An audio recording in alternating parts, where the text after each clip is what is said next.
मैं सुजाता पॉल हूँ, उत्तराखंड से आई हूँ और आप सबके माध्यम से इस सरकार से निवेदन भी करने आई हूँ, आग्रह करने आई हूँ और उनसे डिमांड भी करने आई हूँ कि हमारी तरफ देखिए, हम छोटा सा राज्य हैं और प्रधानमंत्री जी कहते हैं कि वो केदार बाबा में बड़ा विश्वास रखते हैं। तो आज जब ये आपदा की स्थिति हमारे यहाँ आई है, उसके कारणों का पता लगाया जाना चाहिए। आप लोगों को बताना चाहती हूँ कि ये यंग फोल्ड माउंटेन्स की श्रेणी में आते हैं, यानी कि ये बहुत कमजोर पहाड़ हैं। इनकी उम्र बहुत कम होने के कारण इन्हें माना गया है कि ये शिव की जटाएं होती हैं जो आपकी जो मिट्टी है उसको बांध के रखती है, इसलिए पेड़ों को नहीं काटना चाहिए।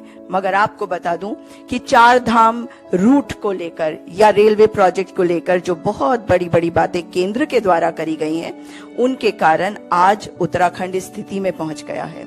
और अगर 4 धाम रूट में कोई गड़बड़ नहीं होती साथियों, तो आज 4 धाम रूट जो बद्रीनाथ तक जा रहा है, वहां पे हेलंग मारवाड़ी बाईपास में जो विस्फोटकों का इस्तेमाल किया गया है, उनको रोकने की मांग नहीं उठ रही होती। एक टीबीएम यानी कि टनल बोरिंग मशीन एनटीपीसी के उस टनल में फंसी हुई है, जिसको निकालने के लिए इन्होंने 200 से 250 विस्फोट किए 3 जनवरी 2023 को। और जब ये विस्फोट होने शुरू हुए तो दरारें अचानक से आई। आपको बताना चाहती हूँ कि लोग घरों के बाहर आ गए और जब उन्होंने प्रदर्शन करना शुरू किया तब ये ब्लास्टिंग बंद करी गई। ब्लास्टिंग बंद होते ही जिस तरीके से वो दरार एकदम दरदरा के बढ़ रही थी, वो कुछ हल्का हुआ, लेकिन वो धीरे धीरे अब बढ़ ही रहे हैं।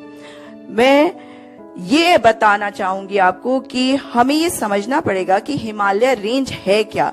ये हमें उस बर्फीली हवा से भी बचाती है जो नॉर्थ पोल से रशिया के, चाइना के रास्ते से हम तक भी पहुंच सकती है। तो प्रधानमंत्री जी का ये कहना कि पहाड़ों को इसलिए काटा जा रहा है ताकि चीन से हम मुकाबला कर सके, this doesn't hold water at all. इसलिए क्योंकि वो जो पहाड़ है, जैसा कि पवन जी आपने बताया अभी, वो ऐसे हैं, जब आप उन्हें काट देंगे तो उनका ग्रेडियंट ऐसा हो जाएगी, यानी कि वो खड़ी चढ़ाई हो जाएगी। और आप जानते हैं अगर मिट्टी कम है तो लैंडस्लाइड्स और बढ़ जाएगी। जो पहले ही लैंडस्लाइड के ऊपर, जो पहले ही ग्लेशियल डेब्री के ऊपर पहाड़ हैं, अगर आप उनके साथ छेड़खानी करते हैं तो आपदा की स्थिति मानव रचित, भाजपा रचित हो जाती है। और ये मोदी जी को समझना चाहिए। इस वक्त लोगों की जो मांगे हैं उनकी तरफ ध्यान नहीं दिया जा रहा।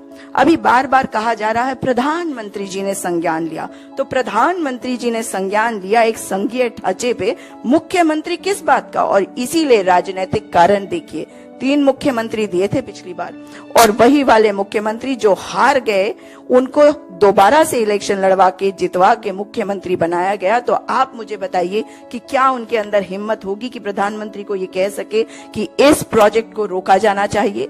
हमारे उत्तराखंड के सारे पहाड़ों को काटा जा रहा है, केंद्र की सरकार काट रही है, राज्य की सरकार परमिशन दे रही है। हिल कटिंग के कई मैटर्स पेंडिंग है माननीय उच्च न्यायालय के समक्ष, नेशनल ग्रीन ट्राइब्यूनल के समक्ष। आपको बताना चाहती हूँ कि जिस जगह को भारत का पहला बायोस्फीयर, इको बायोस्फीयर डिक्लेयर किया था जयराम रमेश जी ने अपने पर्यावरण मंत्री होने के कार्यकाल के दौरान, वहां पर काट पीट कर जंगलों को नष्ट कर दिया जा रहा है।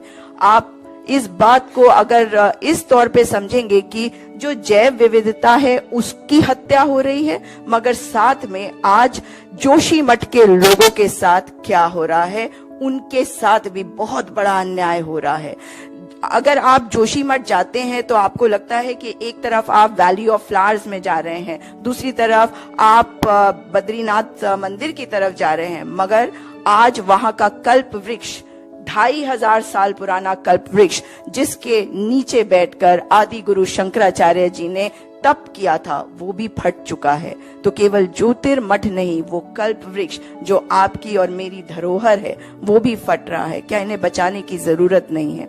इसे नेशनल डिजास्टर के रूप में डिक्लेयर करें तुरंत प्रधानमंत्री जी, और ये भी मुख्यमंत्री जी को निर्देशित करें कि वो 3 तारीख से 5 तारीख तक क्या कर रहे थे।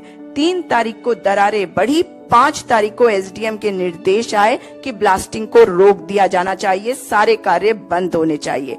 उसके बाद मुख्यमंत्री पुष्कर सिंह धामी 7 जनवरी को पहुंचे जोशीमठ। क्या 3 तारीख से 7 तारीख लगने चाहिए थे? क्या वहां के लोगों के दर्द को वो नहीं समझ सक रहे? पहाड़ हमारे, जोशीमठ हमारा, लोग हमारे, और मुख्यमंत्री इसका संज्ञान स्वयं नहीं ले सकते। संज्ञान कोई लेता है तो प्रधानमंत्री जी, उसके बाद वो निर्देशित करेंगे। ये दुर्भाग्य है उत्तराखंड का। इसलिए अब ये देखना होगा कि जो जोशीमठ संघर्ष समिति वहां के लोगों के द्वारा बनाए गए हैं, उनकी क्या मांगे हैं। पहली मांग उनकी है कि हेलंग मारवाड़ी बाईपास जो 4 धाम वेदर रोड का हिस्सा है, उसको बंद करा जाए, उसमें कार्य दोबारा ना शुरू किया जाए। दूसरा, जो टनल है एनटीपीसी का, उसमें कोई विस्फोटकों का इस्तेमाल ना हो, उस कार्य को बंद कर दिया जाए।